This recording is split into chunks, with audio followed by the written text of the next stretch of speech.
relegation prospect. It's going to be a bit of a harder road for Guidance, just kind of knowing their reputation. Let's go ahead and figure out where we're playing first, and then we can answer that question a lot more fully as we progress tonight. Coastline, Oregon Clubhouse. Now, of course, when we talk about these teams' past records, Ablation have played Oregon Clubhouse in seemingly every week. They actually just lost both maps against the Favelas. It was a closer, I think it was 8-6 on... It was 8-6 on Club, 7-2 on Oregon. Sounds right. And for Bracket Blessed, they lost Clubhouse 7-1, I believe, to Rent Free. And they lost Consulate 7-2. So Ablation, whereas they come away with a 15-8 loss, Bracket Blessed are coming in with a 14-3 loss. So just by those numbers alone, that's why we're considering Bracket Blessed. You know, not only are they a newer team to CL, not only are they a little bit less known than Ablation, and just having a worse record, they are coming in as, like you said, the heavy underdogs. The thing that I didn't really want to do too much was harp on the negativity of how these teams have done before, and rather kind of use it as a way to showcase things. And if anything, the fact that we're, you know, being down on how these guys have performed before is because hopefully they can have a performance that can help like lift them up a little bit more, like in our eyes, in the eyes of the fans, in the eyes of themselves and their teammates, in the eyes of CL in general. That's kind of what we're going for here. It's not so much, oh, well, they did bad, so we have to talk about them doing bad, but we might as well try to see if we can't fill the space with good things about them, because like it or not, Guidance Gaming aren't really here off of a fluke. They deserve to be here because they ran the whole close qualifier bracket to get into stage 2, and for us to say, well, their spot would have been better served by some other team doesn't really qualify, because they're here now and they're here to play. Yeah, they fully deserved that spot. You know, the joke about Bracket Blessed is what a lot of people use to try and discredit their achievement, and, you know, Arrow's just kind of playing a little bit of a joke on that, because he knows, I mean, his team deserves to be here. They were able to run the bracket. They beat Zaku's team. They beat Fernie's Tacos, two of the front runners, and, well, they find themselves against Ablation. And if Bracket Blessed want to make a statement here and now to the rest of the US that they deserve to be here, it would be winning against Ablation, a team that a lot of people had slotted in top 4, some of them even top 2, but they fell, unfortunately, just a little bit flat against Favelas. And the bands will come in. We're heading to Coastline, a map that I have not seen Ablation play since they were in T3. And how long ago were they in T3? This was back in pre-season 11 or post-season 11? No, just before this stage, they were in T3. But even there, they didn't play a lot of Coastline at all. So all right, it's a little bit unknown for me. Plus, Ablation play a hell of a lot more structured than they did in T3 too. That's fair. If you don't understand how a team functions, I'm honestly a little shocked, just considering how around the block you've been in regards to most of these squads. But as far as I'm concerned, so long as Ablation can give us a good show, doesn't really matter that much to me. So Jackal and Capital, we've seen the amount of Capital bans that we've seen just today alone is actually still kind of surprising. I think he was left up for one map in the last game we casted in Rent Free Favelas, and he was played quite a lot. We won't be seeing the light of day here as he joins Jackal. Maestro now going to be the next fan, taking away a pivotal, what the hell? Pivotal operator for the defense in terms of intel and utility denial, and Mira will be the last one, a staple ban on pretty much every single map in the pool. So there's the operator bans, pretty stock standard. Not really leaning one side or the other. Maybe leaning towards the attack a little bit, because Jackal isn't all that influential in today's meta, but we'll see how Oblation get around that. Obviously, they're going to be playing the Nomad for flank watch. If there's a hard breach that you're going to bring on Coastline, it's going to be Ace now with his advent into the meta. Not really, kind of Hibana falling a little bit by the wayside in play of Ace. And then, of course, you know, Thatcher, because Thatcher and Zofia and Sledge. We like nades. We like utility clear with Zofia. It's going to be hookah first for the defense. Also kind of refreshing to go to Coastline, a map that doesn't have too much worry about hard breach. I love Coastline. Well, and it's great in this environment, in this part of the meta, in that we don't have to worry about the bans also needing to worry too much about hard breach / soft breach focus, because we haven't, like, none of these have anything to locate and defuse as many bombs as they can. You're used to seeing a map ban, or the Thatcher, like that's what we see all the time. For this map, it's not necessary because of the limited amount of things you actually have to blow open, and you'd much rather just go for picks and if you can get away with not playing a hard breach at all, that does seem to be the way that this map leans. Obviously, Ablation are not going to be completely blind to that. They'll still go for Thatcher plus 1 hard breach. In this case, it's Vivid playing Ace. And if that wasn't on the table, then you can be damned that they should be playing Habana at some point down the road too. I just noticed Arrow changed his name. Aristotle. That's a good one. In fact, I didn't even make a point, right? Aristotle is the one who quote unquote discovered the displacement theory of water. How you can measure a volume by how much water an object, an irregularly shaped object displaces, because water is 1 gram, 1 gram per centimeter cubed, I believe, of volume. So Aristotle looking to displace the expectations of his team and rise above them and beat Oblation. There you go. Science pun. I've met my quota for this map. As the Oblations start to clear over towards Kitchen, and so far it's looking like a pretty horizontal attack on the bottom floor, just to try and clear out these roamers, and clear out the roamers they shall. Goodbye to the philosopher himself, as Inrio will pick up the first frag of this match. You can tell exactly how long this kind of day has been when he makes a science joke and then also translates that into Caster's Curse, because Arrow's the first guy to get taken down. That's just side effect of long days, but we're making it work because the games have been just that good today. Is for right now, B-Dog, I think he got droned out at the very, very end because his Vigil scanning effect actually canceled himself out. 3? Yeah, okay. It's a whole bunch just sitting in security hallway. And Razors will go in pursuit. B-Dog is going to move back out of Sec Office for right now, but I think he's definitely going to get pursued all the way down until the very end. And he'll just stay in Sec Office, maybe waiting for someone to come from a blue take. And Marmalade is going to wait for someone to come from Kitchen, or she'll just back straight off White Stairs again. The roam game is what Ablation need to focus on at the moment, just because there are too many players that are spread a little bit too far thin from the site, and they know B-Dog was sitting in here before, and he'll get the first frag for his team, as Giddy's the one who goes for that pursuit and falls flat. So goodbye to the Zofia, the Vigil doing great work.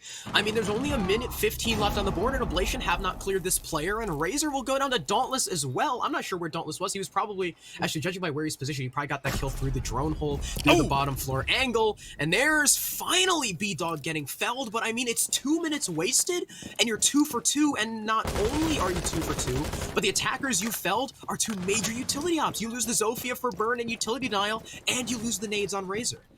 And you still have a little bit more left for burn. Ace has all 3 Selmas in his back pocket to try to take shields out. He's got a couple smokes. You've got 3 flashbangs to clear ADSs. If you're guy on a bear with the Nomad, it's not all lost, but it definitely doesn't lend itself to a very fast attack strategy. One of those Selmas will get knocked out by the smoke, who takes it down from Hookah Doorway, and Marmalade's still trying to hug Cool Vibe Stairs as much as possible, even though there is one at the bottom, and she doesn't know until she peeks it at the last second. Inrio gets taken out of commission, and now it's all on Guy and a Bear and Vivid, both trying to push from the Hookah side without a whole bunch of intel or knowledge about where these defenders are sitting. Marmalade is retreated back down Cool Vibe Stairs for the moment, and Guy on a Bear is still trying to pressure from the window, and he'll get his head blasted by Boji. Falls onto Vivid to go for the cleanup. The Cool Vibes player taken down. He does injure the smoke without realizing it, but he's got to go for one more peek, and he can't even clean up the final kill through the rotate. Bracket Blessed will win out on time just by the skin of their teeth, and we will move off of Hookah for round 2. That was a brilliant roam being played by Bracket Blessed. Sure, Arrow gets taken out very quickly, unfortunately for him, but B-Dog did enough to bounce back. You know, we're talking about Schrodinger's Vigil earlier, just dancing around between security and between office, and it's like every time he just kind of jiggle-peeked and he just kind of teased the attackers. The attackers didn't seem too keen on pushing him. The one time they did, Giddy got his head cut off, and B-Dog persisted. I mean, eventually, sure, the kill was found, but you know, Dauntless had the cover upstairs in office too, so that B-Dog couldn't get pinched, and it was a minute left by the time Ablation actually started their side execute, didn't clear any utility, didn't have any positions really set up. That was great by Bracket Blessed. They'll take round number 1 pretty damn well. Now we go on to Kitchen, which is a site that can benefit as equally as much to a good roam, only it'll be on the top floor rather than the bottom. And it is still worthwhile to keep in mind what these guys are fighting for. If we didn't make a big enough point about how these two teams are really fighting for their own existences in CL, let's go ahead and make that more apparent. If you lose this game, you're on par to place about the same way that Joe Esports placed, which is last in their group. And placing last in your group in NACL, either in Canada or in the US, means you're going to be playing in a relegation game that determines your own spot heading into the 2021 season, the qualifier for which is not determined until March. So there's still plenty of time to kind of shore yourself up and see if it's possible to improve your overall team dynamic if you happen to find yourself in that 7th or 8th place position. But you don't want to be last in your group anyway, and right now it has to be one of these teams based on their losses earlier last week. It has to be one of these two. Yeah, of course, unfortunately. You know, we never want to get rid of teams, but sometimes it is an unfortunate necessity. Now, Ablation, you know, what I was definitely curious about last round is Ablation are really known for their quick entries into the building, right? Their quick roam clears, they're able to set up on the site very quickly, and then from there it's kind of a coin toss. But last round, Ablation just didn't look comfortable clearing that visual, and I wonder if, you know, I know it's just the first round. Sure, it's too early to be making assumptions, but just because I know the history of this team pretty, you know, what do you call it? Extensively. Extensively, I guess. I was looking for a different word that started with an I. I couldn't think of it. Intricately? Intimately. Because I know the go. history of this team a bit intimately, I don't know if they're all too comfortable on Coastline as Arrow tags on to Bear after the first frag on the Inrio, and already again, things are just not looking good for Ablation on their roam clear.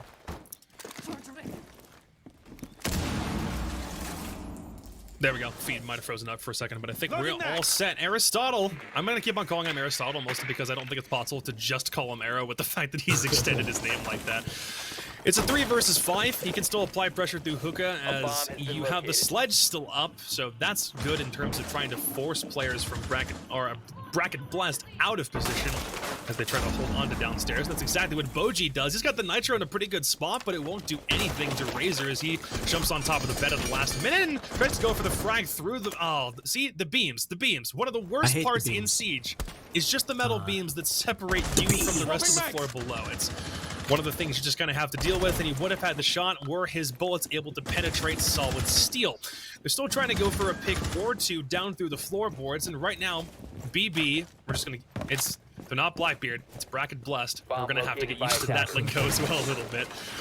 They can just continue to stall for time. Giddy can do a little bit of the ADS burn on Service Doorway, but Dauntless and Boji can both look up through the holes that have been crafted by the sledge, try to see if they can't use them against the attacking team that made them previously. There's a really good kill for as Vivid tries to storm right inside. Maybe he can smoke off and go for the plant right by Service Desk, and at the moment, that's kind of the only plant that they've got. Arrow will nab Razor, but in a 4 versus 2, they're not positioned appropriately to stop the plant from going down, but Arrow will jump right out of penthouse window and fell that plan before it really even gets started.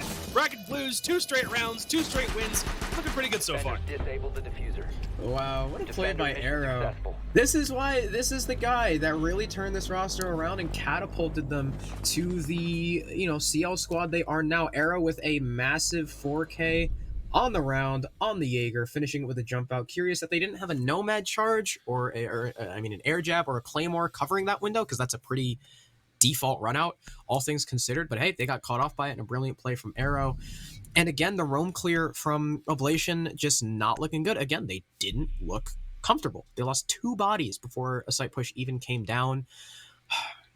And it's really weird to see, because Ablation, that's usually one of Ablation's greatest strength, is getting in the building fast, hammering those roamers and hitting the site. And it's just, again, I don't think Coastline is their map, just because when they were breadbaggers, when they were ESA, and all through the evolution of this team, how, you know, I've casted them so many times, they never really played a lot of Coast. So 2 rounds already falling just due to the roam game, and now we'll find ourselves onto the double bar.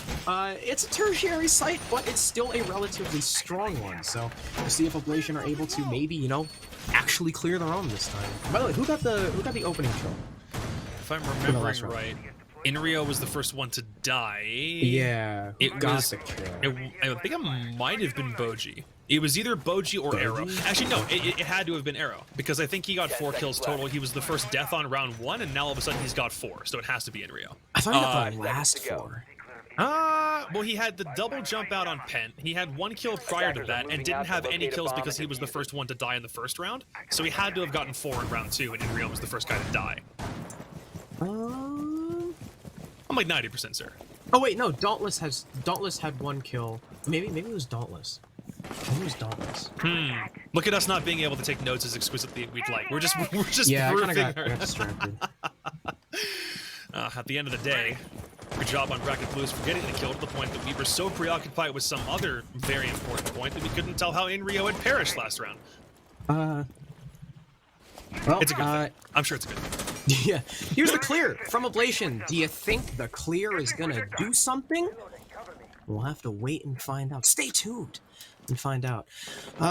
There's a visual upstairs. B-Dog has done pretty damn well on this roam so far. And there we go. There's Inrio with a first frag, and Gyna Bear to cut down Arrow, who for some reason decides it's a great idea to peek the window. Boji takes some damage behind his shield that he's using for cover as well. And already, that is a great start for Ablation, and that's the turnaround that we needed to see. If it was only 2 rounds in, it's not super crazy. If it was 3 rounds in, it would be much Bomb more of a located cause by for attackers. concern. Marmalade will still try to even the odds a little bit with a frag downstairs, and there goes your Zofia. Giddy doesn't have a kill to his name yet, but then again, neither does Razor, and he still has an opportunity to turn his fortunes around in this round should the opportunity arise. So right now, it's Marmalade and Boji are sticking on the site. B-Dog is the one who's on a much deeper roam, but Ablation aren't getting super picky with how they approach this. Rather, they're choosing to wait back, try to clear as much utility as possible, and that's what they're doing with the Selma charge, also preventing the mudroom wall from being opened. Inrio and Razor with 2 frags, though that's both of the ones on site gone, and now B-Dog in a 1 versus 4 finds Gyna Bear with a wonderful shot, but he'll get crossfired from Kitchen as Razor with the SMG-11 takes him down and out. Ablation get the early man advantage where they didn't on the previous 2 rounds, and all they have to do is ride that wave to victory. Yeah, early 2 kills from Ablation on the roam. There we go. Looked like Bracket Blessed just extending themselves a little bit too far over towards Kitchen. One exposed themselves to the service door. The other exposed themselves to the kitchen window. That was an easy 2K. The man behind the Sunrise shield over in the corner by default plant spot got killed, I believe, from the hallway because you're super exposed over there. And B-Dog, unfortunately, kind of left Marmalade on an island as he was stuck upstairs doing his own thing, not being pushed. So Ablation's solution to their inability to clear the vigil was not to clear the vigil and wait for him to come to them. So brilliant round from Ablation. Finally, they will Attackers need take to 1 locate round and back. defuse Good as many job, bombs but as they Bracket can. Blessed will go back to where everything started off on Hookah, where they had a really good downstairs round. At least in this case, I'm curious to see how Ablation change up their strategy, because Bracket Blues did a better job than I was giving them credit for dismantling Ablation's attack on a Hookah, dismantling Bracket Blues. No, dismantling Ablation. I can't think. It's been one of those. Wait, hold on. What were you trying to say? I'm trying to say, BB looked at Ablation's Yes. attack strategy, and they suffocated the lanes that 10 Ablation seconds might to use go. to make it into sight, is the idea. Yes. And what English. that it's difficult 5 sometimes. seconds left. And I'm the writing major here. You think I'd be able to do it better than this? What Bracket Blues end up doing is they create so much of a disturbance that it forces Ablation to go a little bit, like they have to splinter to find all the roamers at the same time, which doesn't make it easy on them when they're trying to coordinate their attack and try to push multiple people toward the side at the same time. And by the time they were able to get people into position, it was practically already too late because Bracket Blues won on a timer as opposed to getting all 5 kills. They didn't even need to go super frag heavy like we've seen Challenger League get to in the past. But at least for the moment, we'll see if Ablation can do something to change up their strategy and try this side again. Yeah, Ablation having a much better roam clear. So far, all 3 rounds kind of coming down to whether or not Ablation were successful in the roam clear. So we'll see if that trend continues along the rest of this map, as Ablation are not clearing downstairs. They have decided, you know what? Let's just clear the horizontal. Let's try and move onto the site from theater, mount a white push, it looks like so far. B-Dog is downstairs along with the mute of Boji, so B-Dog is there covering his teammate who looks like he wants to go for the C4. But as I say that, B-Dog shooting the drone, or I don't know if that was a drone or an air jab, shooting whatever was flank watching white. So his position now known, will start to trail off, but no one on the attack pressuring him. The vigil lines are there again. As I like to say, Schrodinger's vigil. The sledge will not know whether or not he's there until he visually observes him, and there you go. There's the drone being shot, but Razor will lose out on the intel because, you know, if you don't have anyone really acting off that drone, that intel becomes stale very quickly. All the way peeking towards 90 from bullet holes. Arrow will light up Vivid looking for the kill, but he can't find it quite yet. And so far, Ablation have yet again largely just ignored this roam. He's in the exact same position that he was back in round 1, and Marmalade's also trying to, I mean, he can run cover, but it's just sitting in almost the same spots for Bracket Blues, and Ablation so far haven't adapted nearly as appropriately as you would think for them to be able to clear the roam and take the site. It's largely the same sort of thing. Though luggage presence is definitely a lot more than it was in the previous round, and also Aqua presence, as it almost looks like Ablation have just said, we don't want to worry about cool vibe stairs at all, and we're just going to push from this side of the map as opposed to the opposite one. Aristotle is looking for the frags on 90 still, but I think the pressure there is almost completely evaporated unless Vivid peeks it again. But he's got Diffuser, and he doesn't want to lose that on 90 if he can help it. Yeah, having your diffuser player so far from sight with only 35 seconds left is definitely a curious decision with how much of the denial these operators have. Now, Bear will finally frag out that roamer. B-Dog goes down, and here comes smoke gas grenades from the side of Dauntless. He's only got one left, but there we go. Aristotle, one of those bullet hole angles finally working out as Razor is fragged. Now, you lose the nades, which is unfortunate, but with such low time, they might not really come into play anyway. Oh, from the window, Arrow goes down. Inrio, a great frag. Bear pushing up 90 gets another one. It's a 4 versus 2. Boji and Marmalade, the last two alive. Marmalade from Cool Vibes gets Vivid as he just kind of runs across Cocktail. I'm not sure what the plan was there, but now they have the C4 for denial. She'll let it rip, not find a kill. Inrio's still sticking the plant, and there's no denial from below. Boji's missing the shotgun shells. Oh no, it'll go down as Marmalade falls on Cool Vibes stairs. It's a 1v3 post plant for Boji, and they know exactly where he is. The SMG-11 not really the ideal weapon for this fight. He's able to down off Inrio. There's the finisher. There's still a 1 versus 2, and Giddy and Bear have already peeled off and are now holding their post-plant positions. Giddy's on the window, Bear all the way back over towards 90, and from the window, it's Giddy to finish things off. Ablation win round number 4 off the post-plant. So most of that strategy from Bracket Blessed remained the same, keeping Marmalade at the top of Cool Vibes, keeping a Vigil downstairs in Security Hallway down to the office side, and Ablation say, all right, well, we can't push up that side of the map, so let's go ahead and we'll go Luggage, we'll go Aqua and push in and take Billiards control. And works out pretty well because it's not to say that Bracket Blessed weren't expecting it, but Ablation did a much better job of springing by surprise and not really making their presence known until it was practically too late. It was a 3 versus 1 post plan, even with one man down, and Ablation do a much better job cleaning up on this round than they did at the very beginning of the match. So kudos to them. We're doing a pretty good job keeping things close. It might just have been a couple of rounds for Ablation to warm up into this match before we really got into the nitty and gritty of it. I think for the moment, it's still definitely too early to call for either side, but so far, it's looking a lot more evenly matched than either one of these two teams had in the games they had last week. Yeah, something I like too is that, all right, we've been talking about this whole game, at least for the first 4 rounds, that Ablation had a little bit of struggle clearing B-Dog and clearing that roam. So what do? They're like, screw the roamer, let's just hit sight. It seemed to have worked. Bracket Blessed really, towards the tail end of that round, once they lost the advantage, they really relied on the pressure from below to deny plant. Marmalade tried C4 and Cocktail, but by then the planter was long gone, and the defenders did not have sufficient intel to be able to rely on that play. So you saw Marmalade C4 out of desperation. Boji already used his C4 somewhere else that missed. He was trying to shotgun from below, but he had no intel because there's no Maestro, there's no Valkyrie being run, there's Echo is auto-banned, so there's not a lot of intel options for the defense. They really have to lean into that utility burn meta, on which Coastline is just not all that apparent. Now, Dauntless will be the first real intel-heavy operator we're going to see, and he's going to be on the pulse, obviously playing inside of Kitchen and trying to deny that vertical presence once the attackers take control of Pen and VIP. And Bracket Blessed have opted to not go back for Hookah after losing it, so they have the bar option open to them, but they won Kitchen the first time. They're going to go ahead and try it again, just because they want to see if they can't try to replicate that success from the previous round. And Dauntless on a hard... No, sorry, Dauntless is the one sticking inside Bathroom on Pulse. Aristotle... There always has to be somebody watching the VIP drone hole. Marmalade was the one who was on this exact duty previously, but now it's the Jaeger who's stuck on it instead. Oh! Marmalade with the phenomenal frag, and down goes Guy. Just trying to look for somebody at the top of White Stairs, but falls completely flat and drops the nice shot in chat, and it was indeed a nice shot. Marmalade already catching Ablation off guard, and so far, if they can replicate this Kitchen success, it'll be because they've got the man count in their favor early on.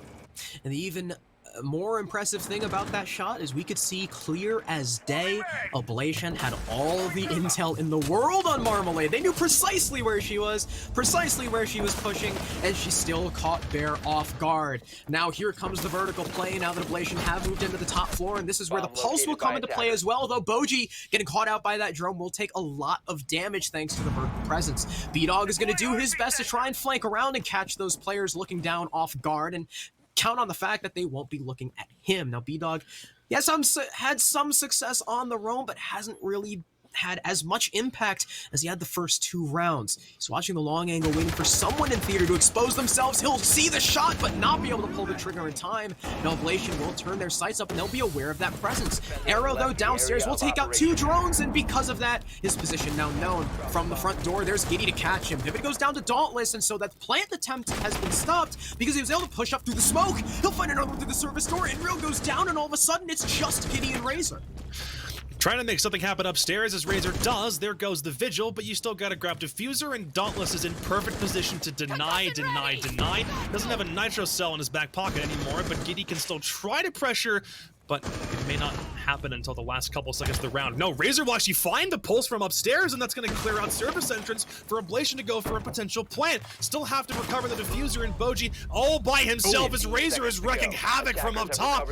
He's trying to make it as clear as possible for the Nitro cell will come back through. The hatch drop, and Marmalade will grab Razor instead. It's all on Giddy to find the final frag, and he'll come through kegs and nab the kill. Marmalade can't clutch things out with only a couple seconds remaining. Giddy has to sprint through service. He does a very, very good job. He doesn't even know where Marmalade's positioned, but that doesn't happen unless Razor doesn't get the 2 to 3 kills he gets from holes from a floor above. Yeah, and that is just really emphasizes and puts on display how important Sledge is on just Coastline as a whole, really, when you're attacking those 2 bottom floor sites. You know, B-Dog was too far from Pent VIP to really do anything about those players, and when he had the opportunity to, he whiffed. And from there, the attackers knew exactly where he was, and B-Dog was fragged out. Razor doing absolutely excellent work through that floor, finding 3 kills, and Marmalade getting caught with a C4 out. The timing was awful. So you know how, like, when you walk over a hatch or walk over a Legend Siege, there's like that slight pause before you actually start falling? Yep. When Razor, as soon as Razor hit that pause over the hatch, Marmalade turned away to throw her C4. And that is just Siege timing at its finest. She couldn't rip it because she was too busy trying to fight Razor. By then, I think Giddy coming off of the plant actually shot the C4 by then because she didn't rip it, and from there, you know, she's 1 HP. That's a pretty easy frag. So great job to Ablation for clutching out that round. Yet again, this time, you know, again, not really having to clear the roam 5 seconds left because Bracket Blessed are not pressing the players with their roam. So again, so far, you know, through the first 5 rounds, it's still kind of come down to the roam, whether or not the roam has actually done anything. First 2 rounds, roam was great. Bracket Blessed took it. Last 3 rounds, Ablation have effectively circumvented the roam and thus hit site pretty damn efficiently. They've taken all 3 of those attacks. Man, it's really, really refreshing to not have a meta get dominated by too much utility burn or even having to worry about the hard breach nearly at all. It's not necessarily the way you'd assume Siege is supposed to be played, but it is still very, very nice to see a change of pace. B-Dog, deep roam, yet again, the man has an addiction to not staying on the bomb site in any capacity. His job has always been to pick the operator that he can disrupt the drones, and then all he has to do is distract upstairs as often as he can. He is usually the one to knock out the majority of Ablation's intel for these first 6 rounds, and he's already done that with he might even be in the double-digit drone kill column at this stage. just because of the sheer amount of ones that he shot and the way that Ablation are dedicating a lot of their intel gathering towards one room at the same time. Dauntless has a nice little hole up into the, I think it's the penthouse window, as B-Dog will impact his way into billiards just to make way for a nice little rotate so he can try to, you know, this round actually affect the push. Wow, perfect info on Dauntless. You can see the drone coming out for the IQ and a great frag from Guy and a Bear. Inrio tags on for 2 and the roamer goes down, but wow, what a shot from Arrow from Vase up until the skylight. He'll take the head right off it. Inrio, brilliant kill there, but it might be a grim solace as it's Thatcher. It's not the biggest deal on Coastline, and you're still trading 1 for 2, and you've lost all your C4. So coming onto the push, Ablation are still looking pretty good, and if Razor is able to do is able to do as much work as he did the previous round with those vertical holes, this could be another easy lockout for Ablation.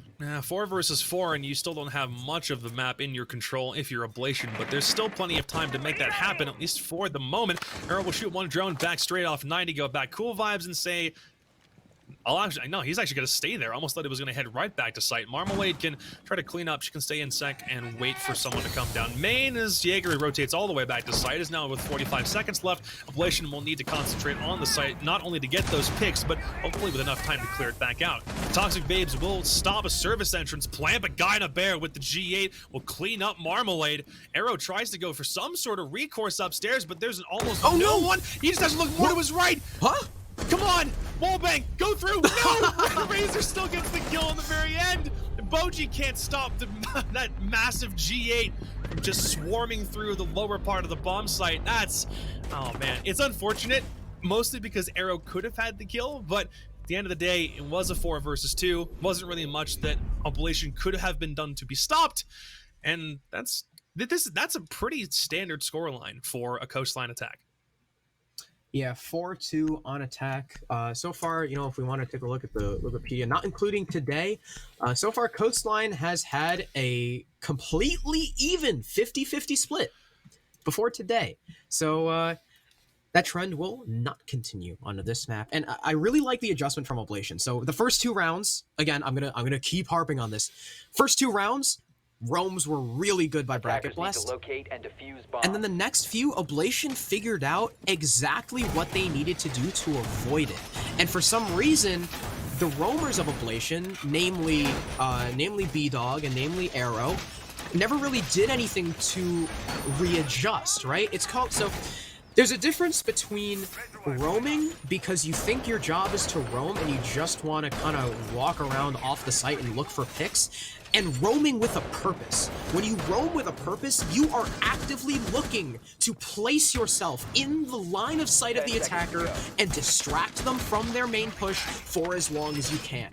Every time after about round 3 that we saw B-Dog roaming, he was on the other side of the map till about 1:25 left in the round. That is not what you want to do as Vigil. Your job as Vigil is not to rat out in a corner. Your job as Vigil is to say, hey, I'm here, wave your freaking whole body in front of the attackers and say, fight me, find me, drone me out and try to kill me as best you can, and I'm just gonna waste your time. But he never re-engaged. Ablation just said, shut up, no, and just hit the site.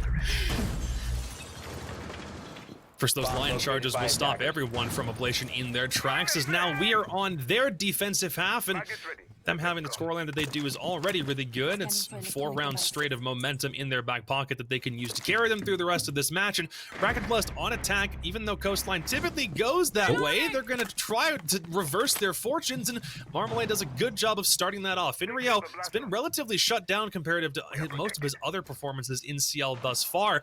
As Marmalade has his number still sitting at 6 and 5. She's got a G8 in hand, and Kind of Bear will get the intel on 2 attackers now moving through. I was waiting for the cam to get shot, but Malusi will not make the push down Cool Vibes to act on said intel, and will instead use it because both the Ashe and the Zofia have completely repositioned themselves. I think of Razor looking for somebody coming from security hallway, and he'll just make the drop instead. If there's somebody in the office, he's read this one correctly, but can't land the shot as Arrow grabs him on a very, very long angle with that Zofia. Now, the pressure from Ablation just needs to stick on the site, hold fast, hold strong, because Bracket Blessed have more than enough time to make the rotates they need. And that was a case of roaming with a purpose. Rio and Razor looking for those engagements and taking them, and unfortunately, though, this time, losing them.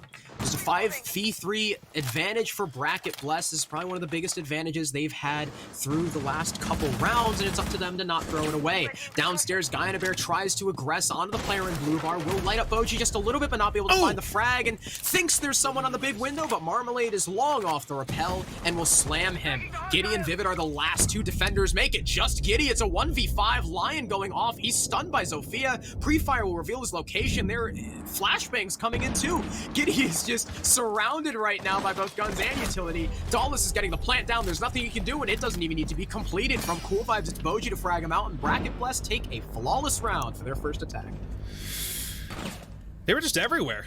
I'm almost kind of getting some throwbacks to how Rent-Free were executing some of their attacks earlier in the day. Bracket Blessed were just all over the map, and Ablation weren't in positions to go for refrags or trades of any sort. If it's a flawless round, there wasn't really even anyone to try to do some fallback damage. And, you know, if one person gets killed, you try to, you know, take a little bit of HP off the player that got the kill on the way out, and nothing ends up happening. Ablation just kind of fall apart at the seams as the round continues to progress. It's not the end of the world. You can always go back to hookah whenever you want to. They'll opt to go for kitchen instead, so they won't want to focus on the mistakes that they made in that round too much. But Bracket Blessed just, they're everywhere. They get the frags. Ablation can't repick. It's really Defenders, as simple as protect that. your bombs from being defused by attackers.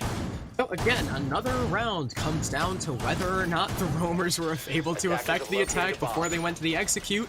And what was the answer? Nope. Inrio and who was it? Inrio and Razor just kind of got slammed. So easy execute for Bracket Blessed. The trend will now continue through 7 rounds. We're on round number 8.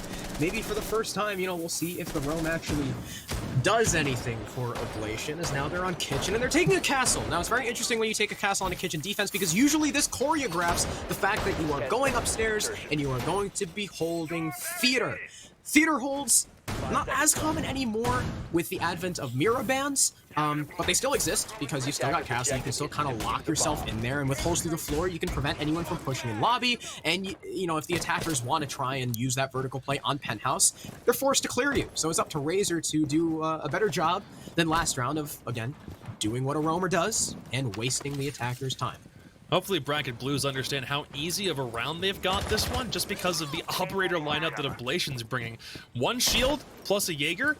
Anything to do with utility burn has kind of gone out the window. This can almost be a normal round of siege by comparison, aside from the Malusi. So there is still area denial from the Malusi and the smoke. So that part of the meta, unfortunately, won't really be the same. But you're gonna. Well, I mean, we saw Arrow doing this earlier as Jaeger, but we didn't harp on him for doing it. You want to harp on Razor for doing the same that's thing? That's because Razor's got a 1.5, so it's easier. Come on. It's the zoom. Oh, so if they have anything that's not a 1.x. Listen, if I saw someone holding a bullet hole with iron sights, I would commend them at that point. I guess it depends on the iron sights. There's some guns that look pretty decent on the irons, and then there are some that just look utterly disgusting. You know how the first situation in Siege, they give you the L85 with no scope on it? And it's awful. I want to throw up every time I see that. Disgusting. If you make any change to this game, even if it's not a balancing thing, can we just have a different gun on the first situation, please? Yeah, or at least just give it a red dot or something. That'd be fine too. I hate most of the iron sights in this game are pretty bad. Here's the roam coming out. So drone destroyed. Now they know where Inrio's playing. He'll tuck himself in the vase, but I believe they had the sound cue, but no. There's the crossfire. Giddy holding his stairs, able to find a frag. Razor on a Dauntless. Inrio will finally get traded out, but still a 4-3 advantage for the defense. Make it a 4-2 as Boji, not looking at Razor, goes down. Marmalade and B-Dog, the last 2 attackers left, as yet again the roam clear has failed, and if trend continues, Ablation should take this round off the roam. Again, another swing. Razor for 3 on the UMP. He's got the worst gun in the game, but he's still able to string 3 kills together. It's Marmalade. In 1v4, the G8 has done some wonderful things in the past, but not so sure if it's enough to kill all of Ablation. She's also done a really good job so far maintaining that KD ratio at the same time. She's holding her own, even if it is with the G8 on attack, and we can harp on that gun all day. Wow. Razor will get 4 kills just sitting in theater, watching the long angles, doing a phenomenal job of making sure that Bracket Blessed can't open up that entire kitchen ceiling and then try to start playing top-down on the bomb site. It's a wonderful, wonderful job by Ablation recognizing how they want to defend this one. I actually might steal that. That's what one of the walls on theater closest to white stairs reinforced, the other one with a rotate, and then a Jaeger ADS plus additional utility, and then somebody with the godlike game of Razor, and he's able to hold down that entire site basically by himself, and he's a floor above the bomb site, no less. Yeah, not a single attacker actually touched the bomb site. They all just kind of died upstairs. Yep. That's what you like to see from a roam. Good job, Razor. Who was the first death, by the way? I don't remember. We're having this problem again, aren't we? It was the one it was whoever was pushing up luggage. Attackers need to locate and defuse as many bombs as they can. See, because I wrote down that Giddy got the kill, but I didn't write down who died. We're gonna be able to find out once the stream catches up. 5 minutes after that kill, we'll be able to figure it out. I don't want to wait for that, man. But I can tell you in a second, and then Twitch chat doesn't have to correct us. Actually, they probably will now that I've said that. Chat, if you know who got the kill before we did. Wait, but they're on a delay to us too. They'll hear this question like... Yeah. Alright, well, I will find out eventually. But Ablation stringing another round. So, they had a 4-round streak. They were stopped by Bracket Blessed with their 3rd. They've taken one back. Again, a lot of these defenses just hinging on whether or not the roamers actually do something. And with, you know, such an aggressive map like Coastline, that's just usually how things go. The roam, and so far too, it's not like the roam has been like, you know, oh, the roam could have gone better, but the attackers still, you know, they might have an advantage. It's either the roamers kill like half your team, or the roamers do literally nothing. It's like no in between so far this game. So that's why I'm saying that a lot of it has been hinging on the roam, just because it seems like with these roams, it's all or nothing. There's no real in between, and there's any time a team starts out on the disadvantage, they haven't really been able to bring themselves back into the round. Well, it gives us something to focus on, if nothing else. You're finding the one thing that every round hinges on, and that gives us something that we're able to prioritize and understand that if it's not dealt with, then the attacking team really doesn't have a chance to progress through the rest of the round. B-Dog, I think he's looking to see if someone has the roam all the way bottom white. He's got the angle, but there's no one positioned that side, so for the moment, it's a waste of time. Marmalade can try to pressure from Aqua. Ablation have gone back for top floor, by the way, after losing it the first time. It's a matter of the changes that they can make going back to it second time around, and if they can make a dent in Bracket Blues. I keep wanting to say Bracket Brews, which isn't correct. That's like really, really hard to stop myself from saying it. Ablation will sit on match point, provided they're able to just stall BB out for as long as possible. And of course, Ablation are back on Hookah, where BB were able to win a round. Here's the nade from below, a patented Eska nade on the vertical. And unfortunately, though, Boji is not Eska, so he does not have the timing unlocked. He did most of that damage to himself. Yeah, a little bit of damage to himself, unfortunately. Inrio getting stopped by the line. We'll start to fall back now and regroup with Razors. There's an attacker aggressing through luggage. So far, though, pretty slow goings. I mean, it's been a minute in the round, and Bracket Blessed have not taken a lot of control there. In Aqua, there's someone, what, wait, prone behind Blue Bar? Okay, there's someone prone behind Blue Bar, waiting and baiting for someone to move out. It's Boji, and he's just gonna get crushed by Inrio through the footholes in the Blue Bar wall. That's why you're not really able to do that. Giddy will find a C4 kill on Dauntless 2. The aggressive play from B-Dog works out on a guy on a bear, but as he tries to melee the Banshee, no!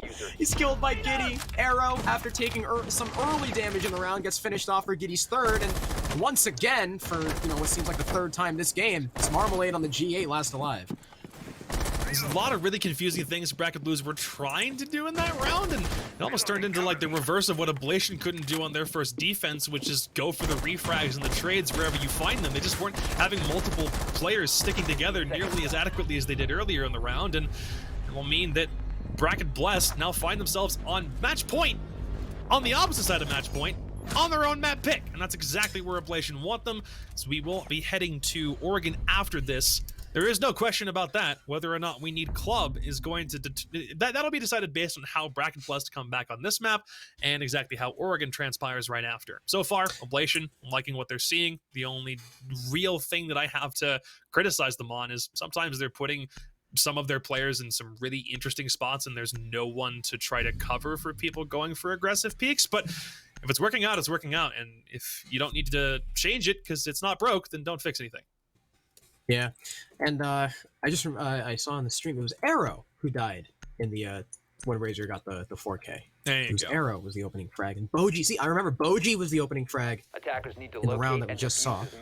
And another interesting little fact: the last 2 rounds that Ablation has won are both off the back of 4Ks. So, round of applause to Razor on Castle and Giddy on Mute. Not necessarily the operators that are too indicative to fragging, and not usually the operators that you think about when you think of star plays like that, but they are certainly doing the best with what they've got, and now Ablation will go for the first time onto their tertiary site. It is the double bar defense. Now, a lot of people, including my good friend Kyle, I know my good friend Kyle Cherish was one of the people that I first heard kind of hammer this home to me during the cast, but he thinks, and I tend to agree, that a lot of Coastline kind of revolves around your proficiency on defending the tertiary. Yeah, everyone knows how to defend hookah. Everyone knows how to take hookah. Same thing for kitchen. Double bar is where things get spicy. Double bar is where things get interesting and teams kind of start to deviate from what is considered the norm. I feel like it's a lot more of a flexible site, and Coastline is one of those maps where if you have your tertiary on lock, then the rest of the map just kind of falls into place. See if Ablation want to try to focus on this top floor take. They've done a really, really good job of holding down from the top floor. When they were defending kitchen, they stuck Razor upstairs and he gets the 4K on penthouse while he's defending master bedroom side, which is directly above the site. Giddy across the map takes down Arrow. He's sitting in second office at the moment, and Inrio nabs Dauntless. And all of a sudden, whatever strategy Bracket Blues had to take the site has fallen apart. Most of them aren't even in the building yet. Boji thinks he's got one outside. Actually, it's a double crossfire from Boji and Marmalade on front door, and B-Dog is trying to make sense of exactly what's happening. Razor gets a kill on service. Yep, that is. I almost thought someone ran out. Remember the Chaos Swiss cheese on service wall? I think that's what, I'm not sure about because of the compression on our end from VMix, but I think that's what he was using. If not, then bullet holes. So remember when I was talking about how this entire map, the one overarching motif is the roam? Yep. Yeah. Reminder. Nothing changed. That's crazy. Yeah, reminder. This is a double bar defense. Everyone died over towards service and kitchen, and now finally B-Dog and Marmalade are going to try and put some pressure on the site. Looks like Blue Bar is going to be their modus operandi, and I don't know, a 2v5, especially with those footholes in Blue Bar and really no clear of the lobby side, so Ablation still controls said footholes. Not too sure how this round is going to go. Marmalade using a punch hole that has now been spotted thanks to that one shot through the wall, and through said melee hole, it'll actually beat her Marmalade's teammate to fall. Marmalade does string together two, taking off the flanker as well as the player pushing with a C4, but is it enough? She does have time. She has a whole minute on her side, but she has 3 bodies to go through and positions that Ablation have now been allowed to take due to the time. It just took way too long for Bracket Blessed to make a rotate. An impact grenade will open up the Blue Bar wall for Marmalade, but it might be to bait her to jump through so they can use those footholds to their advantage. Gas grenades going out, though that one's a little bit of a miss, but Razor holding the tight angle will finish off the map. What looked like a decent map for Bracket Blessed will end up being a 7-3 dominant win for the Ablation. They have a 2-0 lead, and then everything just progressively slips more and more and more into Ablation's favor. They will win Bracket Blessed's map pick, first game after no longer representing Guidance, and so far, they only have one more map left of leeway until they get sent down to that relegation prospect. Actually, that was their round of leeway. It's not that they have one more, it's that at this stage in the game, if they lose another one, that's it. Even if they're able to force going to Clubhouse for the decider game, we are at the wit's end at the moment for the guys and gal that sit on Bracket Blessed. It's not something that you ever really want to stare down. The pressure now is obviously a lot higher. They seemed like they had a lot of things that were going right. It was more back and forth than I was expecting, but the scoreline still shows 7-3, and that's never something that you want when you're the one that picks the battleground that you head to. Yeah, you know why I'd give Ablation the automatic edge in this game? Because Xbox breeds gunners. It's just true. These console switchovers go crazy, bro. Man. But again, I mean, that entire map just came down to, did the roamers get kills? Did the roamers waste time? Did the roamers get slapped? And depending on the answer, that's the way the round fell. I mean, there were exactly two rounds, 2 out of 10, where the opening pick did not decide the round. So, and in the rounds where the opening pick didn't decide the rounds, they were swiftly traded back and then snowballed. So, there were really no clutch moments in that map, really, at all. It was just snowballs. And if we probably have some replays that we can go ahead and take a look at just how this one wanted to progress. The thing that I don't totally understand is their setups weren't terrible on defense, but on attack, their drone games seem to be relatively non-existent compared to Ablation's drone game, and then they tried to execute on seemingly zero intel which makes me confused about how they want to strategize their attack. Most of their kills came either in garbage time when it was already a hefty like 4v2, 5v2, 4v1 man count lead for Ablation, and then as we keep on scrolling through their attack rounds, it's almost like if you get kills, it just comes at too late of a point for it to really make that much impact. Yeah, by the time, if one team started out at the disadvantage, like a lot of these rounds are 5v3s. Like Yep. an exorbitant amount of these rounds are 5v3s, and by the time the other team was, it was either it's a 5v3 and the team with 5 up just snowballs that into a round win with barely any trades back, or the team that had the 3 in the 3v5, they get some kills back, but like you said, in garbage time with like where it really doesn't matter anymore. At that point, you've given the defenders more than enough time. Maybe the roamers are the ones you're picking off, and the players on site have had more than enough time to readjust to wherever you're pushing and just shut you down at every turn. And here, highlights like this theater roam from Razor, where it looked like Bracket Blessed had rudimentary intel they were working off of, but Razor was just better in the gunfights. And again, why is the Ashe trying to melee the Banshee while she's in the middle of hookah? You are in the bomb site. Hookah bar is a default anchor position, and you turn your back to hit the Banshee. Like, if you hit the Banshee, he's not going to know you're there anymore. Look, I'm doing my best to not rag on them too much, just because I don't want to call it an off map. That's the thing. The disadvantage that Bracket Blessed now finds himself in is pretty darn sizable, and if you lose this one, by the way, something we also haven't talked about that much is that you don't have another game until the game against Joe Esports, and that's all the way at the very back end of the season on like October the 31st. There isn't another US game for you to play. The winner of this match will have another one of those lower bracket ones to play, but if you were to lose this game, you have so little time that actually remains in the season for you to try to test your mettle against another team that's in CL and try to see if you can't raise your stock and get a little bit more of that placement and that prize money. So for the moment, we are going to head to Oregon for map number 2, but we'll do that after a very short break. Don't go anywhere.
We might very well be approaching the end of day 2 of stage 2 of United States Challenger League if this next map ends up going the way of the Ablation. We just got off of a 7-3 win from Ablation over Bracket Blessed. I almost said Bracket Burners. They had to pick a name that's that complex. I don't know where this is coming from.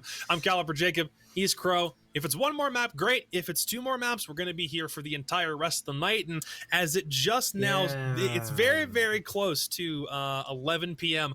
on the East Coast. Hey, we got to do it. We got to do it because this game still matters a hell of a lot. Yeah, of course. You know, if you did not know, as a refresher, it is it's for relegations, but not the good relegations. Not the relegations you want to get to fight a Pro League team. This is for relegations out of Challenger League. Whoever loses this game will have to fight a qualifier team to remain in Challenger League, or if they lose that game, they will give up their spot and they'll have to requalify. Now, map 2 after the 7-3 victory on Coastline for Ablation is Ablation's pick. I think the most important takeaway here is not only did Ablation win Coastline dominantly, but Coastline was BB's map. And Ablation, since T3, have not played a lot of Coastline at all. However, Oregon, also since T3, has been one of their absolute favorites. So I'm a little bit worried for Bracket Blessed right now. I'm not worried for Ablation in the slightest. We've casted them in practice cast and on the real thing on broadcast multiple times on this map. It's one of their battlegrounds. They would have... No, I think they lost this one to Favelas last week, didn't they? They went to it, but weren't able to capitalize effectively. But now they're up against an opponent that is not nearly as well versed on Oregon as their opponents last week were. So we'll see how this one fares out. Again, might be the last map of the night, unless Bracket Blessed can walk away with a victory, in which case it will be Clubhouse as our decider after the fact. But for right now, strap in, grab some popcorn. We'll see how long this one lasts. We're heading to Oregon. Maverick is the first ban from Bracket Blessed, followed by Thatcher. How standard can you get? So, we'll see if the defending bans are any more interesting, or if it's just going to be like Wamai Mira. Someone banned Tachanka. The rework's not out yet. That's okay. Do it right now anyway, so we can say that one more ban was had. Oh, man. Kide. All right, that makes sense, because Thatcher and Maverick are off the board, and Kali can't reliably get Electro Claws. Wow. Wamai? Question mark? So, that's cool. Here we go. There's Let's something go! different. All right, I'm liking this a lot more. Smoke? Smoke bans are cool. They're cool. Remember when G2 banned Smoke? Yes, I actually do remember that. On Consulate? Yeah. That was cool. And now we got a Smoke ban on Oregon. You know, I think Wamai Smoke would have been cooler, but hey, it's a shield off the board and 30 seconds of delay. So I'll take it. I wonder how much this is going to shake up Ablation's defense, because Giddy is the Smoke warrior. Now he's going to be kind of more on that mute role. So I'm definitely, this proves to be interesting. So I wonder, so they're not going to be able to have Smoke hold elbow because no more gas grenades. They'll probably have Wamai holding it. Upstairs, they won't have Smoke in dorms. I don't know who they'll put in dorms. Attackers need to locate and like defuse this. bombs. It's cool, if only because who knew that having one operator different on the ban phase would make everything immediately more intriguing based on the current state of the meta. Like, I'm trying to figure out how area denial really factors into this, and so far, it almost seems to be what Bracket Blessed are going for. They're going for Malusi, which Marmalade was actually rocking for a good portion of Coastline, but now it's been swapped over to B-Dog. And they also still have a Goyel. That's area denial in its own right, and there's only 3 shields to contend with, as opposed to 4. So it might not be the greatest change ever, because most of how you play and attack is still going to determine on how much utility you clear. And you also still have Jaeger and Wamai that are going to just slow everything down, as they always do when they're selected at the same time. So Ablation might not be worried about too much, but it's almost like Bracket Blues is throwing a wrench into Ablation's defensive plans, because you're right, that was Giddy's main on defense. Oh no, Oblation are bringing the Ying. I'm getting not so nice flashbacks to Ablation's attack, where they just kind of used Ying to try and force themselves into the site, and it didn't really work. So we'll see if Razor is the man for the job, as Giddy will already take B-Dog off the board. Sure, it's Malusi. Sure, you know, her utility is already down, but that's still a possible C4 off the board, and that's still B-Dog, one of the main roamers for Bracket Blessed on the board, and I really hope we're not going to continue the same exact trend that we saw on Coastline of the roamers kind of dictating the round.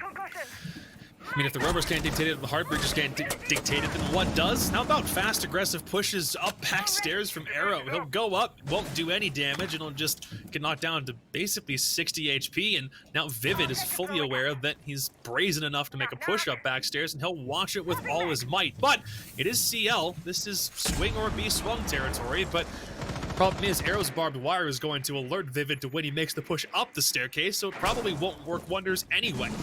Instead, he'll just opt to shoot a drone. He'll work his way back toward the bomb site. He still has an ADS in his back pocket, surprisingly enough. And if you're Bracket Blues, is this the time where you just don't leave sight and try to turtle up and wait for the attackers to come to you? I guess so. They're reinforcing elbow now. Well, wait. They're locking Marmalade in elbow. Marmalade can't leave now.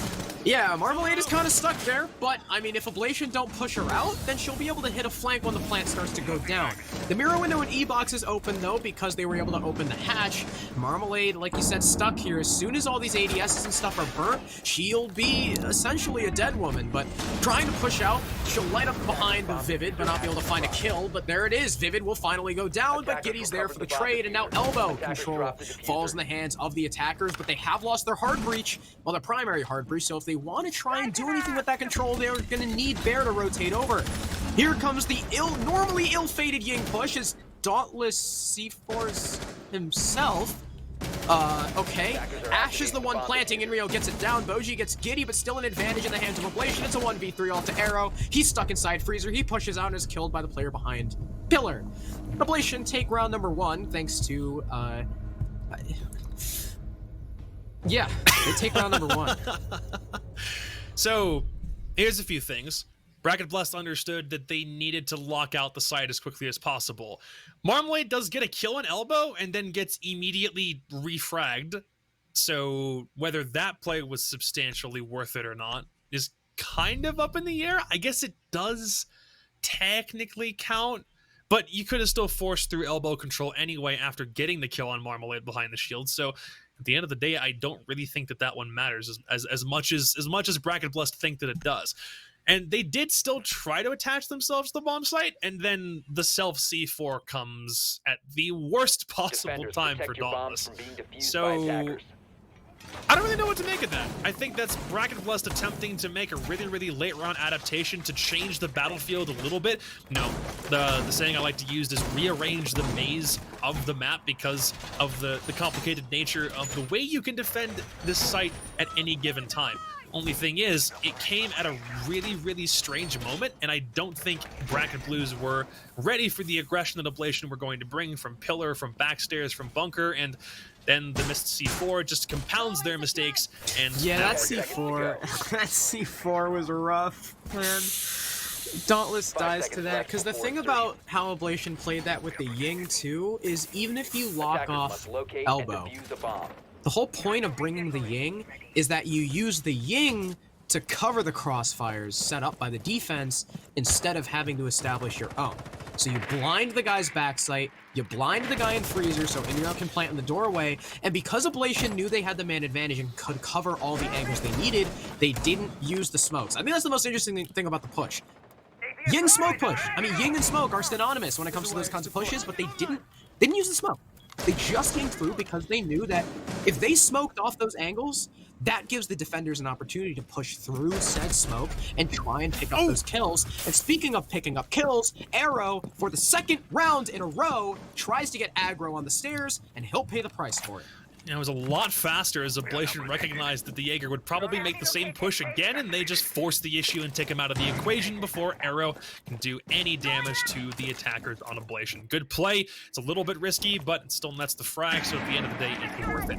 Razor will drone down through Bunker a little bit. The clash play is going to prove far more of a trick to deal with than just having a Wamai sitting back in elbow. He'll take a lot more of Ablation's focus to try to remove that from the board. Dauntless will provide cover from Pillar. It's Boji and Marmalade. The only person who's not sitting with the rest of them on site is B-Dog, but no, B-Dog I think just rotated in from Freezer's side, so Bracket Bracket Blessed don't have a roam game. Something we talked about from Coastline currently does not apply because they're just trying to stave off Ablation for as long as possible, and it's a lot of really awkward pressure. Yeah, and here's the burns coming out to make way for the Ying. Razor blinding B-Dog in the corner, but there is no push to come from it. And no! Inrio, what are you doing? Inrio's gonna TK the Ying! Now the rest of those Candelas are gone, and now, if they don't have that elbow pressure, they might not be able to punch the hole into the site that the Candelas are used for. It's a 4v4 now, Clash still up from Boji, and the other thing about that is, now that you can't effectively blind the Clash, you really don't have a lot of tools to deal with it. Giddy has the stuns, but is it gonna be enough? He's trying to tag team with the Ace, but they're not in a position to do anything about it. Dynabear does get a kill on the B-Dog, so advantage back in Ablation's favor concerning man count, and the thing about this Clash now becomes if she doesn't have help, she's just the loss of a gun. Marmalade playing behind the Clash though does pick up Giddy, so there goes the Zofia, and they cannot push the site so long as this Clash persists and continues to call out for his team. They know one is in E-Box, they know one is still trying to take this bunker control, but the Clash keeps flushing them out. She holds this cross, and if the push comes to shove, she can unsheath her gun and go for kills. Speaking of though, she'll try to turtle but fail, and getting the plant is Vivid, but he can't do it in time. Dauntless with the big 2K to end the round. That'll be the first defense going in the way of Bracket Blessed. There's actually a 3K as Dauntless is the one that nabs every single kill on the back end of the round thanks to the pressure from the Clash just being unabated and never being stopped. Ablation, whether they were prepared for a Clash to sit in that position or not, it's still, it's not good. It's not great. You can hold as many crosses as you want, you can clear as much intel and util as you want, but if you have somebody that's that menacing, that disruptive, and someone who really doesn't have to risk herself that much in order to create a lot of disruption still in play, then it's not a viable method into sight. You can't really do anything to deal with it. You kind of deserve to lose the round. But Bracket Blessed they're on the right path, I think. It just took something a little more unorthodox, like area denial coming from a Clash as opposed to a smoke, because you can't use the smoke anymore. Yeah, they also TK'd Ying, which wasn't great. So because they TK'd Ying, like I said, I mean, that kind of shuts down the ability to ignore elbow pressure. And because they ignored elbow pressure, the Clash was able to come around and just stand there menacingly, I guess. Sure, when she tried to unsheath her gun, it didn't really work out, but, you know, because of all that intel gathered, Dalton was able to get the swings, get that 3K, shut down the planter, shut down the round. So, Dorm's gonna be the next defense. No Clash on the side of Bracket Blessed, they'll drop that. You know what I just thought of? Attackers are moving out to locate If Bracket Blessed are already running Clash, I wonder if the smoke ban is to enable Monty play. I'm trying to think about whether they had the option to go. No, well, Ablation could have gone for Monty in the first round. Ablation. Did they 6-pick off of it? Bracket Blessed are the ones playing smoke, or the ones who ban smoke. I'm talking about probably maybe when Bracket Blessed switched to play Monty, because Ablation don't play Monty. Yeah. Ablation definitely don't play Monty. So I wonder if later on the attack for Bracket Blessed we're gonna see that. It's true, because that's the primary thing stopping a Monty play from really being effective. It's super slow. It's choking smoke canisters. You have a point. Let's see if we can get through this half, and then we'll speculate about whether Bracket Blues want to try and do that themselves. They need some sort of effective counter because this is Ablation's map pick, and if anything, try to throw them off their game with a smoke ban. I'm sure Ablation's probably prepped for it, but it's one of those unexpected things that can definitely cause havoc as the round keeps on going. Giddy will get off of the armory repels. There's also no one from BB that's situated on that side, but Dynabear will storm right into Master and attempt to take control of Trophy, at least for the moment.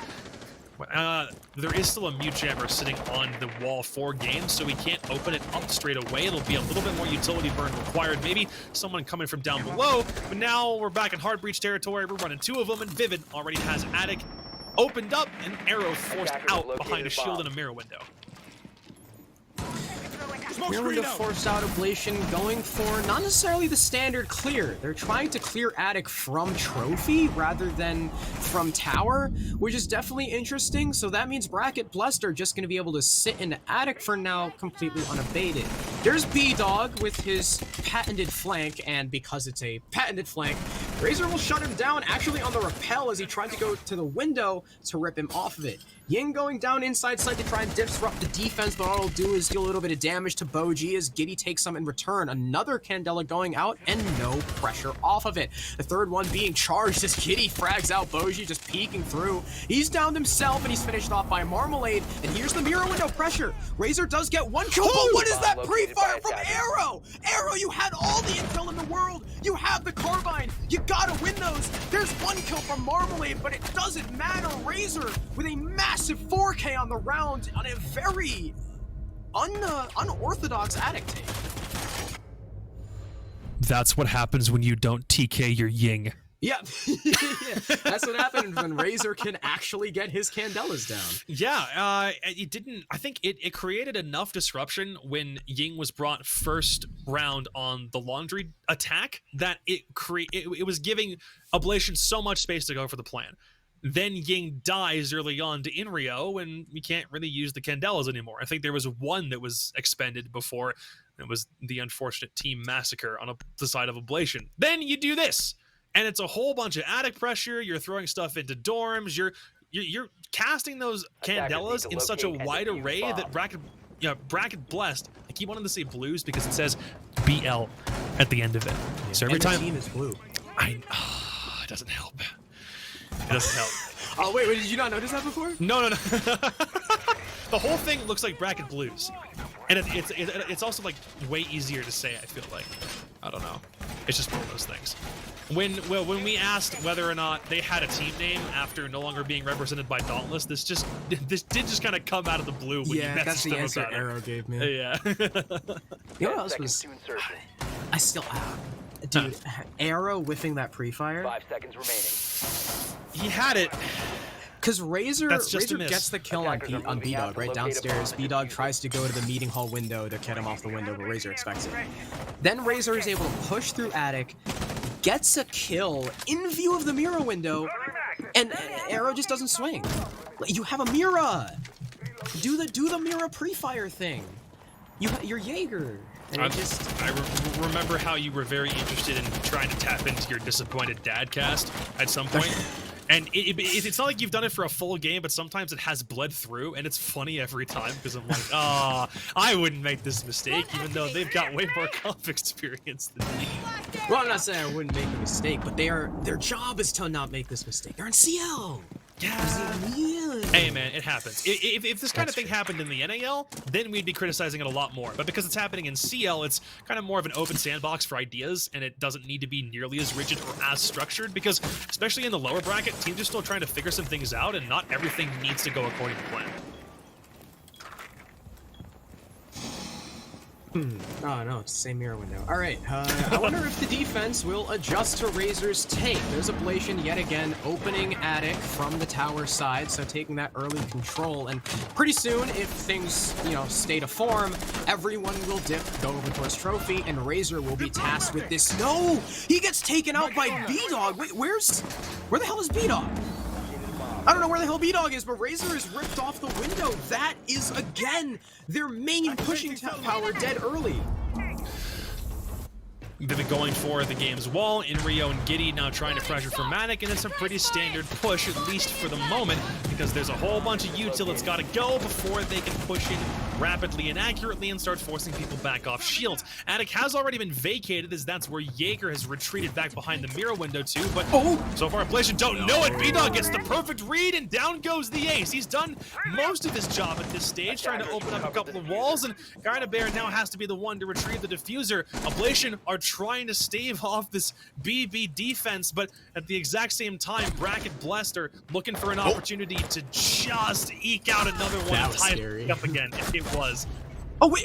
Okay, all right. I was very concerned that the Jaeger was about to lose that fight, but Giddy, unfortunately, with the rappel, just like couldn't look left far enough. But before Arrow can find the frag, he's killed by Guy and a Bear through the holes by Trophy towards Attic, and because Giddy's Zofia, he can pick himself back up. So that's just a little bit unfortunate for Arrow, but still, Bracket Blessed will hold the 4 versus 3 going into the last 20 seconds of this round. Inreal does find Dauntless, so back to even man count as a duo push up White. Obviously, they're playing for the trade, but Marmalade will back off, and she's got the Alda playing for a trade like that might not work against the LMG, but no, she goes down to the Zofia. It's a triple go for B-Dog, though. So it's back in a 2v2. Both players coming from White. The defenders know exactly where to look, but no, the Melusi still goes down. It's all Boji in the 1v2. He takes out one, but it's 0-0 on the clock. Where's the kill? It can't come out. Bracket Blessed with round number 4 off time. Bracket Blessed are doing a really, really good job of stalling when they're able to pick apart Ablation's attack and just force them to different sides of the map all at the same time. Several downs, a whole bunch of utility that's not cleared out, and a couple of very fortunate frags. It's kind of the strategy to their success thus far. They did the exact same thing their first round on Coastline, and it's almost the same strategy mirrored here, even if it does come down to a little bit of luck. It's well played. Just make sure that you sit down.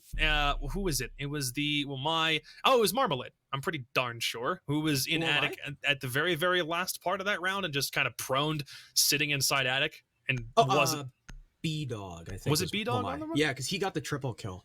I remember it was the MP5K. No, B-Dog was the, I think, the Melusi. Or was it Boji?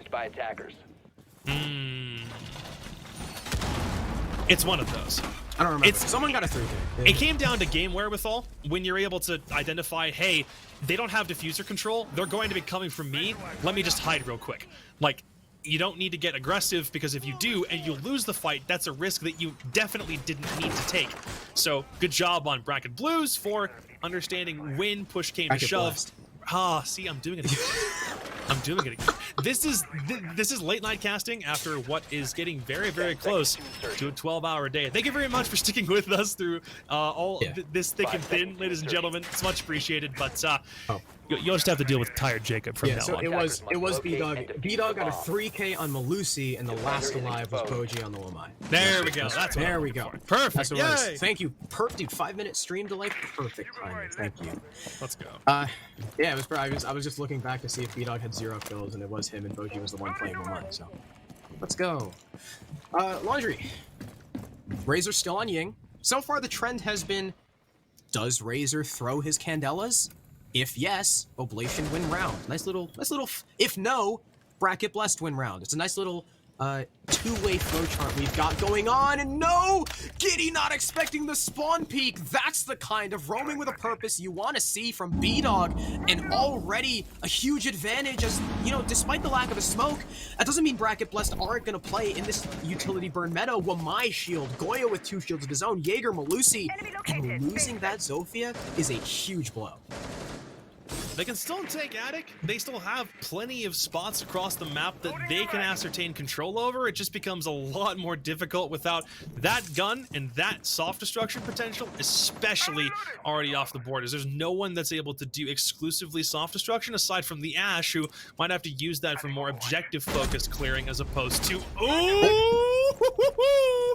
There goes Arrow. If you put Razor on Ying, good things happen, provided he's got cover, and B-Dog is in no position to go for a refrag. Try to maybe go for 1 kill on long. There's 2 or 3, 4 silhouettes going this way. Literally all of them peeked the hallway at different times. And there's the Candela, a little bit late.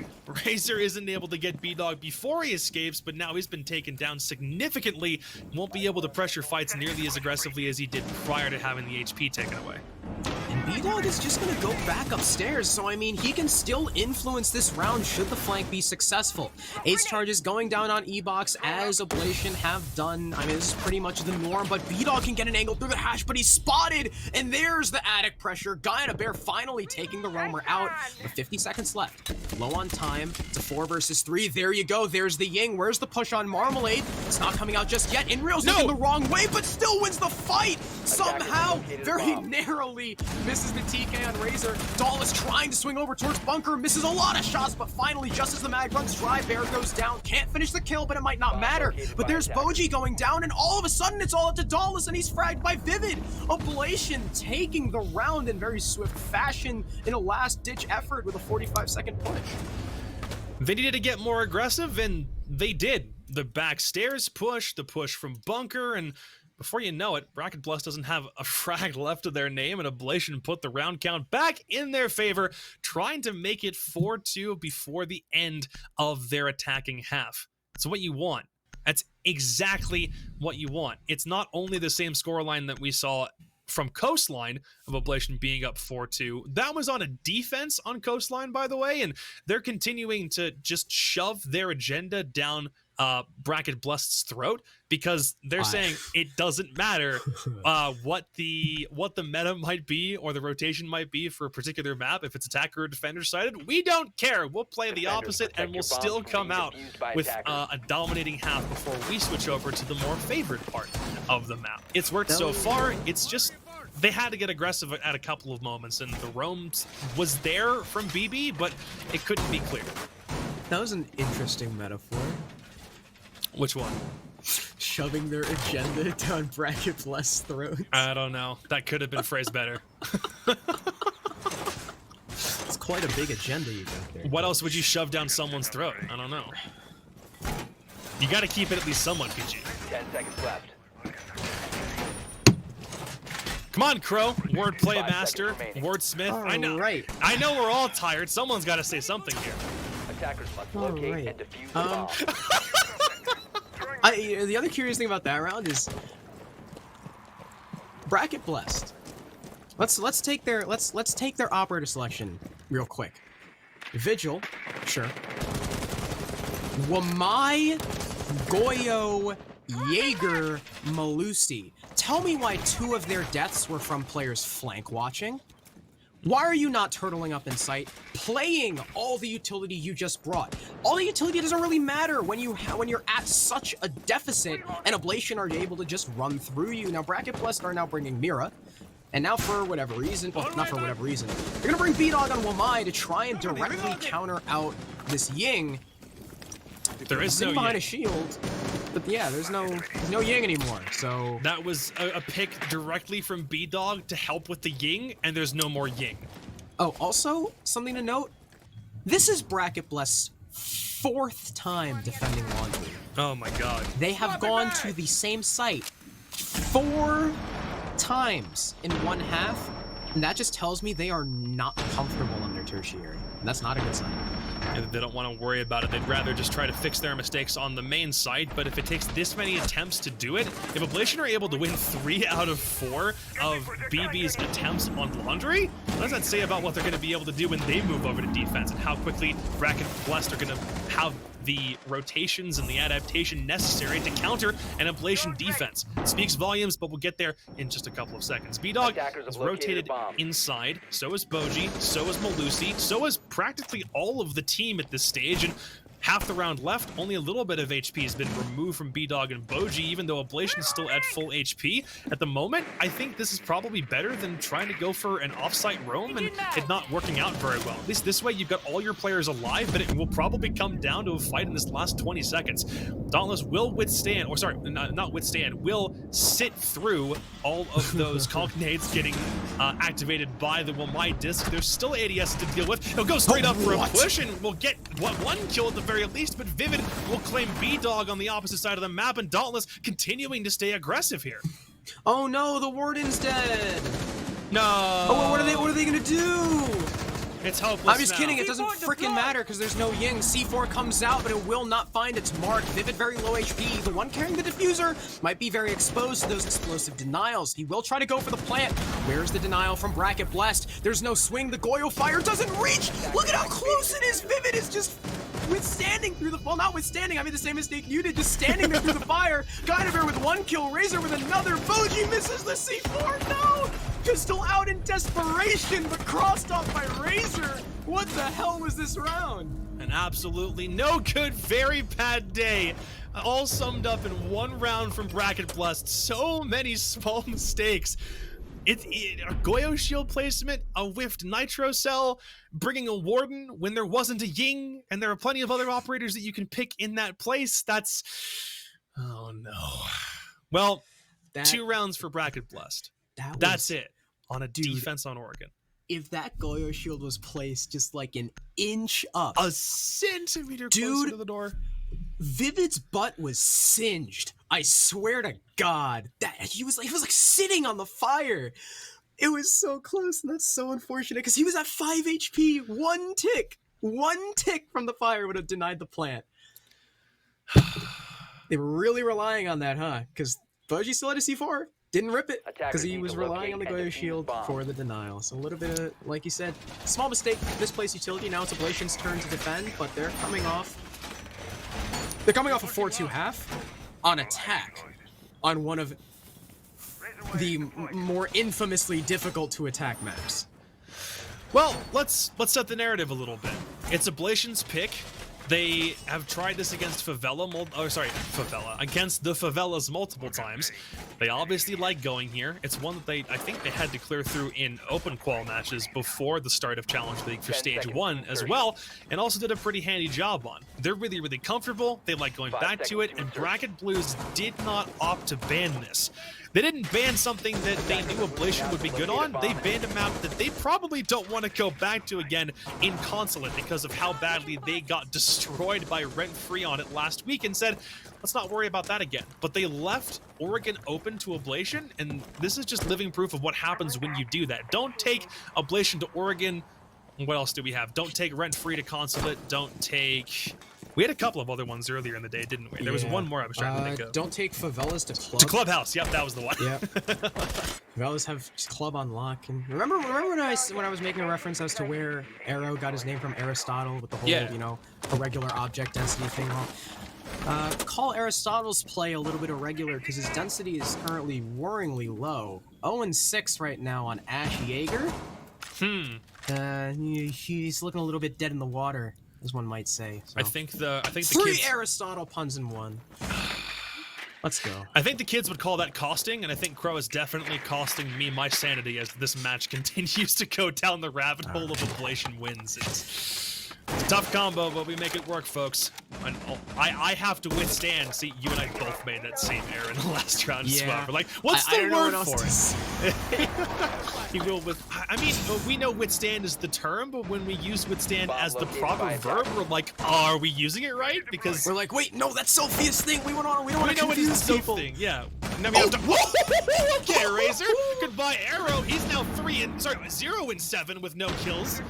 That's a wonderful, wonderful flick onto Laundry side, and it gives Ablation even more time to just sit and wait for Bracket Blues to come to them. Boji with at least a refrag on Giddy, taking the Meister off the board, so the cam's now locked into place. Back to an even man count. Bracket Blessed, I almost called them Bracket Blues because of you. Bracket Blessed now mounting a little bit of a different push. They're going to opt for Laundry Freezer rather than the standard pillars, but you have to deal with the C4s from the defense, but as one falls, Vivid off the board, Dauntless with a great frag, Inrio with a refrag though. Come back to even 3v3, the Sledge trying to press the issue against the Pixel Shield. But he can't do anything. He'll just take a little bit of damage and then back off, leaving the other 2 attackers to try and mount this attack through Laundry. They'll have to deal with Guy and a Bear though, who's still got a C4 in his pocket and is currently rocking a 7-3, and Razor holding the shield 9-3 as well. Marmalade takes a little bit of damage as B-Dog gets fragged out by Razor, but look, they're pushing up on him, but no, what? Razor finds those 2 kills as well! A 3K on the round, or no, a 4K on the round for the Malusi, just inside of Freezer, stopping the push single-handedly. He's able to do that because he kills the Sledge and Freezer, and the other 2 that are on Laundry Stairs. That's just free real estate. Razor has done so much in the frags department for Ablation. He could be single-handedly getting all these kills and you wouldn't have known because we've sung his praises all night long. From Coastline to Oregon, it's the same darn story. They win out on Laundry. We head back upstairs as the textbook for Oregon dictates. I'm liking Ablation a lot, but I don't know if that's solely because of the amount of aggression they're displaying, or if that's because Bracket Blessed are making a lot of very, very small adjustments that aren't paying dividends in the long run. Yeah, that adjustment to Freezer, they didn't have enough dedication to try and get the guy out from behind the Freezer shield. Unfortunately, when they smoked off, so when they went to ace the wall, I think they actually had 2 ace charges on it, one on each side. And by smoking off the angle to try and deny the defenders from having sightline on it and shoot it off, they allowed the defender to swing it for free and just shoot one side off. So the guy in a bear didn't have a lot to worry about, and Razor just did Razor things. He's 12 and 3 now. It's a 4.0 KD. Admirable from him so far. Something else I want to highlight is Inrio. Sure, he's only got 5 kills. He's only died once. In 7 rounds.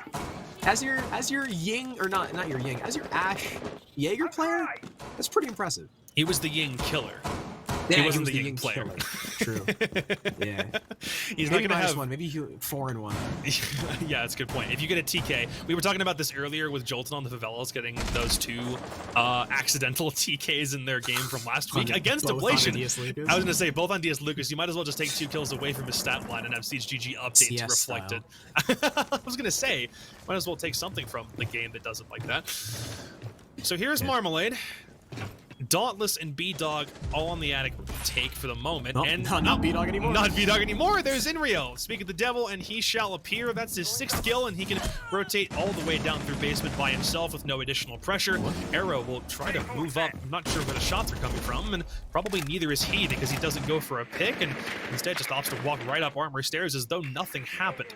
Don't go for more drones as Bracket Blessed, I think, realizes how little intel they have, and how little intel they've had through the course of this game has been the deal breaker for them thus far. Inrio wants his 2nd kill. I don't know if he's aware of the Ashe. Now he knows because there's the flash. He gets down the stairs perfectly. And Arrow just sits. Does Arrow even know there was someone on the staircase? He has to. He has to know he's pressured. I think the pop flash came a little bit too early, so Inrio was close enough to the bottom of the stairs for him to run away. Marmalade able to at least get a frag on Guy in a Bear with a frag, so cool. I was trying to follow that up with something, but I just couldn't. Nope, Razor looking for the trade, but Marmalade is not to be found. She's already dipped out the window. I really want Arrow. This is the round, buddy. Get a kill. Hop off the donut. Get on the breadstick. It's your job to be that main pushing force through trophy. But Boji goes down to Inrio. This attic hold currently unlocked. But no, never mind. Marmalade just pushing up will kill Giddy. All right, I wasn't expecting that. I wasn't expecting the all to lose that fight, but it will. So we're back to even 3v3. But no. All right, Aristotle. B is going to go down. Marmalade's going to go down. Jaeger will get traded out, but it's a 1v2 for Dauntless. He's stuck in attic. Well, he's got Diffuser, but the rest of his team dying around him certainly doesn't make this one easy. Time is not on his side either, as he has to find Vivid, who's still way in the back of sight, and he's almost by top white, it still seems. And he's from the compression on our end. Can he get the kill on Razor? Not at the moment. Razor will prone, stand right back up, and get the kill through the wall anyway. Comes right down.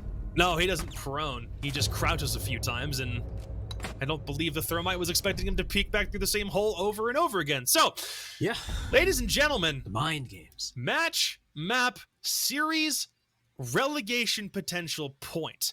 Ablation win one more, and they're safe.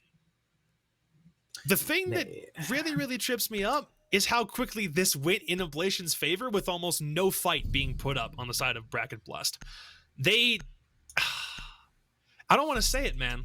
I really don't. I don't think that Bracket Blessed and Joe Esports are on the same, I guess, level of play, but they lose one more round and they're both dead last in their groups, and there's no way around it. They will be fighting for their spots in CL come the new season next year. It's just, it's really sad to see how everything has crumbled this hard and this fast. Yeah, it's a position that a lot of people thought Bracket Blessed were going to be in. I personally didn't see Joe in that spot. But I guess with Beast Coast really improving, you know, the only way for Joe to go at that point, especially in a group with The Last Dance and Ape, was down, unfortunately. So, Bracket Blessed, they got to string 4 rounds together if they want to take it to OT, and I'm gonna be honest, 10 seconds. I don't know if you can the way they've been playing, I don't see it. I hate to call it early. But it's a similar situation to where, you know, when the Favelas lost 7-2 on Consulate and their play just looked like they ran out of steam, I was calling it there. And now that Oblation won won BB's map pick 7-3 and are now up 6-2 on Oregon. Historically, one of Ablation's favorite maps. I don't see this going to OT. I think Ablation are, if not this round, close it out the next. Well, we're heading to a tertiary site for the first time this entire map because Bracket Blessed didn't choose to go to it themselves through the course of 6 defensive rounds. They only played 2 sites twice. No. Inrio just goes straight for the pick. There goes B-Dog trying to go for the vault. One more coming through Armory window. He's just slapping everybody around. There's the first kill. He's using Valkyrie for the bait. One more kill as Inrio goes massive. And it's all on Marmalade. Inrio goes outside and tries to get the ace. A little bit too aggressive, and Marmalade reads it perfectly, but Razor's the one outside just trying to end this one fast. Bracket Blues only have 1 player left, and it's the CCSW player Marmalade trying to make an impact. Razor, he's just gonna stick outside, and Marmalade doesn't want to go for the pick. Surrounded on all sides, 3 players still to find. Less than 2 minutes to go. It's something she can turn around, but this is Ablation's round in a nutshell. And there's the kill. There's the kill. That's it. That ending just kind of made me sad. I'm not gonna lie. That was one of those moments where I hate to say it. This is gonna sound really rude, but that was one of those moments where Ablation said, "Screw it, we're better. We're better." And we're going to win off that. Was it Ablation saying that, or was that Inrio just saying, I want to go to bed? I think that was, with the way they were playing that, I think that was a collective hive mentality of the team at the end there, with Inrio just peeking front door, running upstairs, peeking master balk, and killing literally everybody he saw. That's a pretty darn impressive streak of kills as he moves upstairs, no less. Okay. Did he reloaded once after the first kill? Yeah. And then it was over. So he runs out front door. He kills someone vaulting from the van up to the balcony. Then goes back up Armory stairs, flicks to Armory window, gets a kill, uses his own Valkyrie teammate as bait, by the way, to get 1 kill on, like, inside Master. The Valkyrie dies, and then he goes for another one outside basically the same position, and then goes aggro trying to go for the last frag. The best part was, I looked down to write the entry, okay, B-Dog / through his name, Inrio, check next to his name for the opening duel. Right. I look up, and it says triple kill Inrio, and I was like, wait, what? Like, I have to be hype right now. Oh my god, dude! I mean, I saw the quad, and it was just over. I was like, all right. That's why I said it's dining. It's a tertiary site. Maybe BB take this, but I don't see them taking a primary. And then Inrio just said, oh, no, we're not even gonna let them attempt to execute. We're not even gonna let them attempt to roam clear. Nope. They had him before they even barely entered the build. I mean, all 4 kills he got, right? One was one was by the balcony. One was out the window. What? Only one of those kills was actually in Master? In Master, and by that point he was already on Master door leading to Trophy. So yeah, if we can get back to it, hopefully pretty darn soon. Hopefully we get a replay. Yeah, because and then if possible, let's go ahead and just slow down on that one if we can, because dear Lord, that happened so quick. We were all trying to figure out how to respond. I mean, Inrio has been having a little bit of a slow season, I would have to say. You had a decent performance in stage 1.